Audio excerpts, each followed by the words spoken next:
গণভোটের মধ্য দিয়ে সেই জিনিসটাকে কিন্তু বৈধতা দেওয়া হয়েছে। এরপরে এইটা নিয়ে কোনো তর্ক চলতে পারে না, চলা উচিত নয়। আমি বুঝি না এইসব ধারা উপধারা উল্লেখ করে কি বলতে চান আপনারা? জুলাইকে অস্বীকার করতে চান?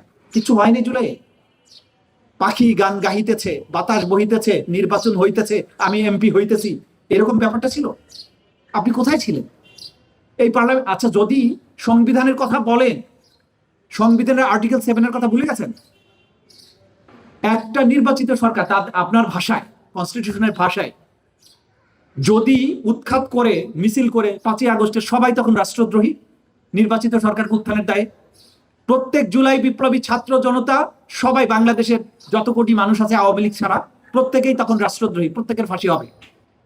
আর এই আন্দোলনের মাধ্যমে নির্বাচিত সরকার হটিয়ে নতুন নির্বাচন করে যারা ক্ষমতায় গিয়েছে, যারা বিরোধী দল হয়েছে, যারা ভোট দিয়েছে, প্রত্যেকেই রাষ্ট্রদ্রোহিত হওয়ার কথা। কিসের ব্যাখ্যা দেন আমাদেরকে? আবার বলেন রোমান্টিসিজম। আপনারা কোথাকার কোন কুতুব হয়ে গেছেন আমি তো বুঝি না। যে তরুণেরা রক্ত দিয়ে মুক্তি দিল, তাদের বিপ্লবকে বলছেন রোমান্টিসিজম, তাদেরকে বলছেন আবেগ। আবেগ না থাকলে রাজপথে গুলির সামনে আবু সাইদরা বুক পেতে দেয়? সংবিধানের ধারা মুখস্থ করার জন্য সে গুলির সামনে বুক পেতে দিয়েছিল? লজ্জা, জাতির জন্য লজ্জা। এক অভূতপূর্ব এই দ্রাবিড় বাংলা, এই বাংলার পেছনের ইতিহাস জানতে হবে। পাল বংশ, সেন বংশ, গুপ্ত বংশ, মৌর্য বংশ, এরপরে বাংলায় মুসলিমদের আগমন, সুবে বাংলা, কিভাবে ধাপে ধাপে বাংলা এই পর্যায়ে এসেছে। আপনি শুধু শুধু একটা যুদ্ধের কথা বলছেন, কেন 47-এর কথা বলছেন না? কেন সিপাহী বিদ্রোহের কথা বলছেন না? কেন পলাশির যুদ্ধের কথা বলছেন না? পলাশির যুদ্ধকে যদি আমি আমার ইতিহাস ধরি, তাহলে বাংলা, বিহার, উড়িষ্যা তো আমার থাকার কথা ছিল। তা আপনি শুধুমাত্র একটা যুদ্ধের কথা বলছেন।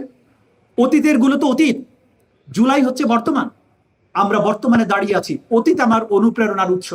কখনোই 71-কে 24-এর মুখোমুখি দাঁড় করানো উচিত নয়। দুটাই আমার ইতিহাসের অমর অংশ। কিন্তু একটা অতীতে আমরা পেরিয়ে এসেছি, সেটার মধ্য দিয়ে একটা স্বাধীন ভূখণ্ড পেয়েছি, যদিও সেটা ছোট ভূখণ্ড। বাংলা, বিহার, উড়িষ্যা সহ তো আমাদের থাকার কথা ছিল। একটা পর্যায়ে এসেছি, কিন্তু সেটাকে ফাংশনাল করার জন্য আজকের বর্তমান হচ্ছে জুলাই।